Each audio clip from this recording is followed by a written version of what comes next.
So yeah, both starports constructed. Let's see, is he just going to maybe go for some sort of a wraith rush? I mean, I suppose with the wraiths you can actually do a sort of you can essentially do a sort of DT harass, but just using the wraiths. As in, you can go in with the wraiths, take down the overlord, and then once the overlords are dead, activate cloak. And that is exactly what we're going to see.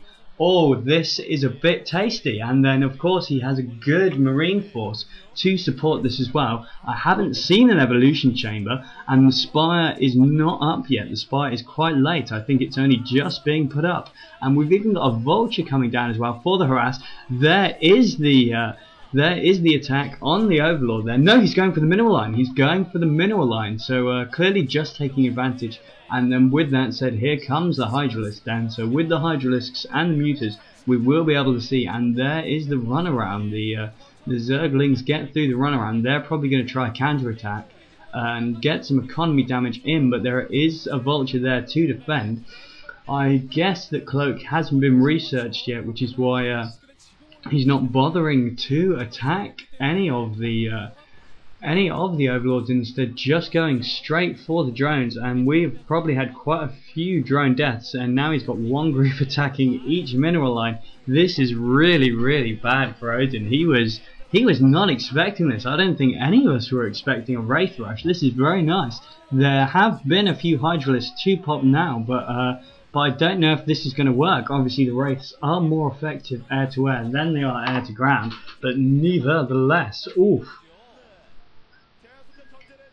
This is a bit tasty. I mean, I think once cloak gets researched, oDin is going to be in serious trouble from this early wraith play. This is a very clever build here from the Terran player MVP. I could really see this going his way. We are seeing slightly more hydralisk now, but and I think he's calling back. He's probably he's got the control tower up now, so he's maybe yeah, he is. He's going to reconsolidate his forces before... Oh no, going after the overlord. That's wonderful. I think the overlord must have... No, that must have been the scouting overlord actually.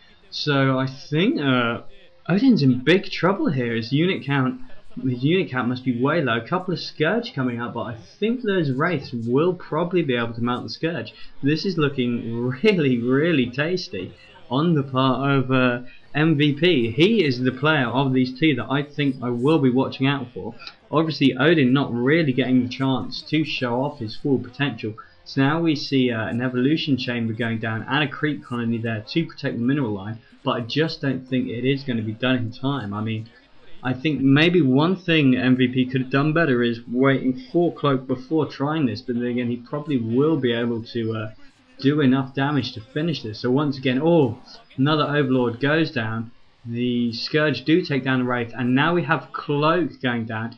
Too early there on the cloak, I do have to say. Should have got that other overlord down before going for the cloak, definitely. And now anyway we have the spore colony there, so cloak is rendered null and void until he can take that down. Scourge goes down, not able to take that thing, and just more wraiths being ploughed in, now attacking the main. oDin really needs to find a way to pull this back, but the problem is that that's a good amount of defense forces there. He's got good solid medic marines that he can just leave at his front door to make sure that nothing bad happens. Probably trying to do a lure in there, yes.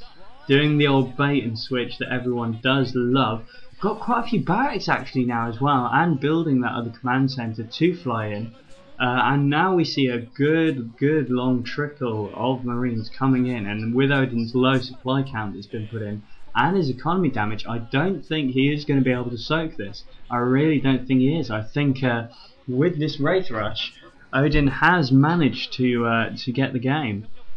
But you know, you never know when someone makes a comeback, and everyone loves a comeback.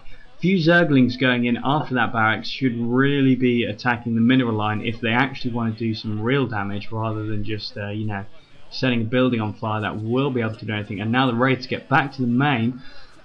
Medic marine force coming in, attacking the sunken colonies. I'd expect the medic marines are probably going to maybe try and go in, take down the spore colony, and then bugger off again and wait for some are attacking the extractor to shut down his high tech, and some are attacking the spore colony to take down his detection. I do believe, yes, and now they retreat. Now they start to retreat, slightly blocked on their exit by the by those Zerglings there, but now that is fine.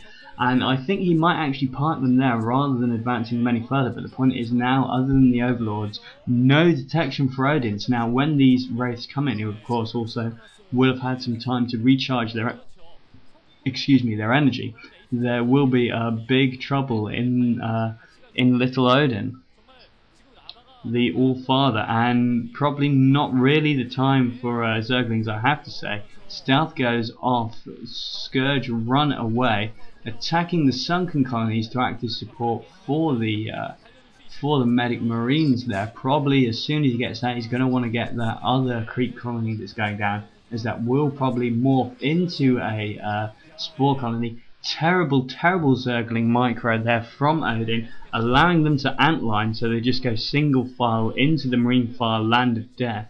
Probably Cloak starting to run a little bit slim now, so he's probably going to pull back just for a little bit. And now we see a fireback. Oh dear, Zerg player, oh dear.